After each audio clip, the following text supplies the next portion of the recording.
This is the Creed of Liberty podcast.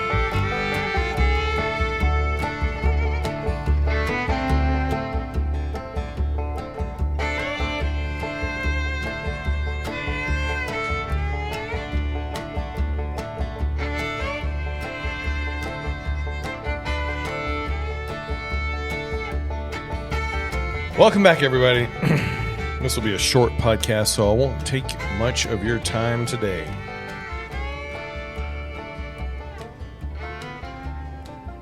Russia did not invade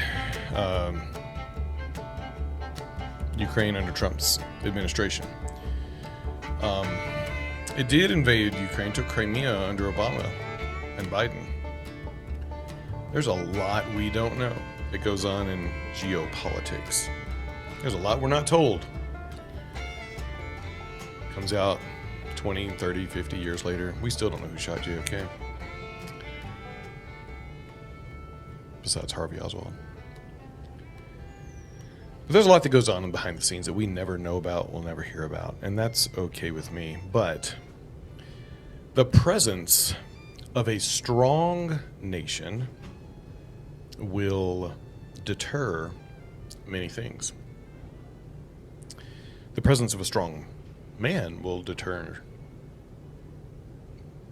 weak men from doing stupid things.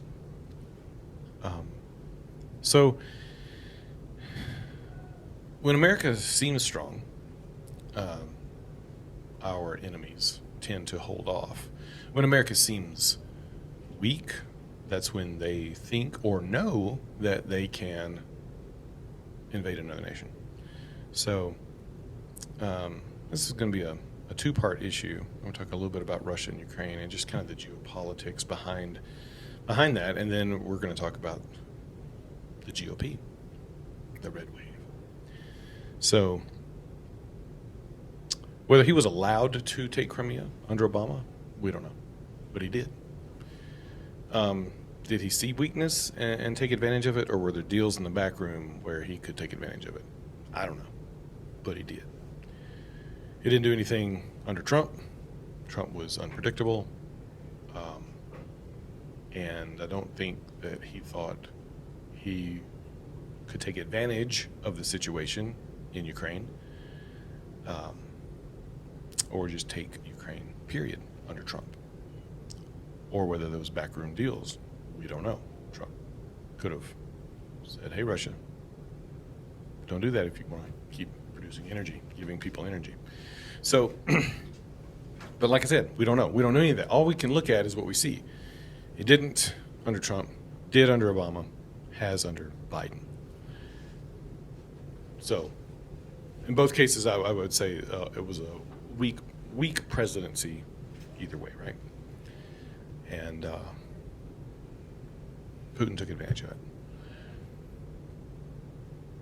There's something to be said about having a strong man as a leader, or in the White House. And you can take White House and put like in leadership, period. Mainly because, and I meant by strong man, it could be a strong woman as well. And someone who's unpredictable. Because you don't want your enemies to know what you're going to do. And that's just kind of how that works. I took martial arts for many years. And we kind of taught that. Like, you want to be the person that's unpredictable when it comes to fighting. And you want to have your head on a swivel. You want to be, situational awareness, things like that. Don't give off an air of weakness or meekness to be taken advantage of. So if I were to sit down with Russia and talk to them right now, it's like, look, we might have a weak president. We might even have a weak administration right now, geopolitically. But do not think for 1 minute that Americans are weak, that America is a weak nation. We're not. We're not. And administrations come and go. And I'd love to see the day in America where we didn't need a federal government, that we are self-ruled. So I think we're kind of beyond needing the federal government.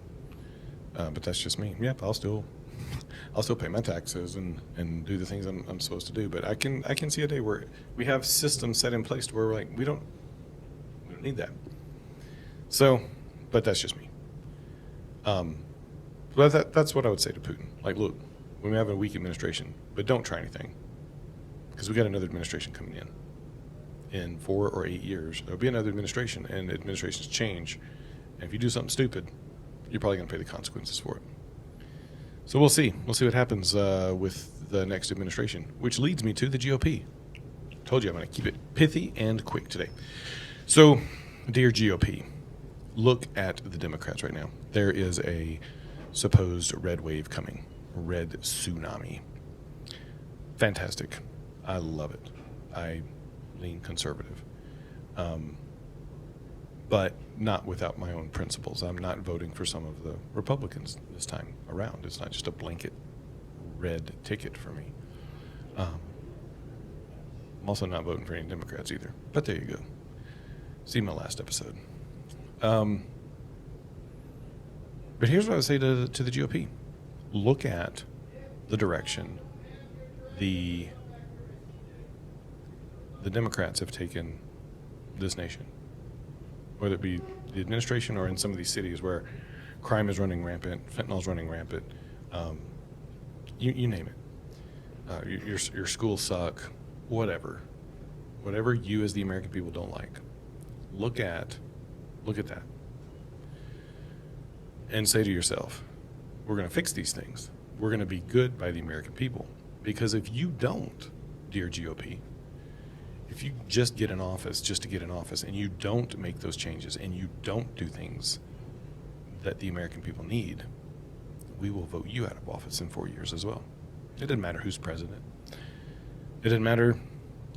We're the American people are sick and tired of it. We are sick and tired of it. Yay, red wave, woo, now do your job.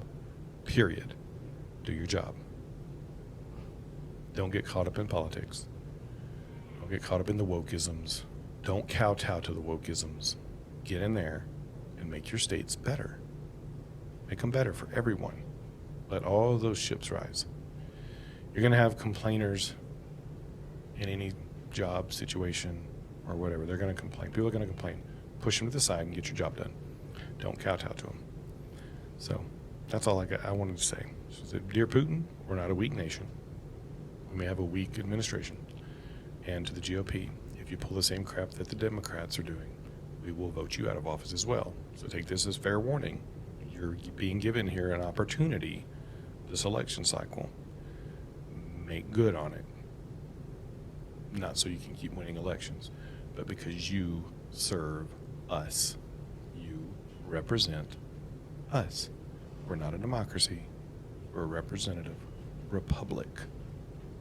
You either reserve us, or we will reserve you the right to be voted out. And that's all I've got to say about that. Thanks for listening to another episode of the Creative Liberty Podcast. No solutions here other than, well, we'll see if it's red wave. The Republicans have a really good, what is it? How do they put it? The Republicans are really good at shooting themselves in the foot when they're winning. So, but we'll see. I'm ready for some change. So if I can quote an Obama slogan, but thanks for listening. It was a quick one. I just wanted to get this out. Just a kind of a fair warning to our GOP representatives. We, the American people, are fed up with it. Earn it. Earn this vote. Because if you don't, we'll vote you out. I won't get in people that will. And it's time for that old guard to go. The turtle needs to go. Schumer needs to go. Pelosi needs to go. If you're not there to represent the American people, get out. Term limits, people. We need term limits. Maybe I'll do a podcast. I think I did do a podcast on that. Go back and listen to it. I'm really glad you're here. Thanks for listening. I really never know who's listening, so comment down below. Let me know. Reach out to me. Say I heard your podcast. You suck. You're great. Whatever. I'm a Gen Xer, and I really don't care what people think about me. Love y'all. Be safe. Go vote. Get out and vote. Vote your beliefs and your conscience. And that's all I'll say about it. You're grown adults. You can do this. Peace.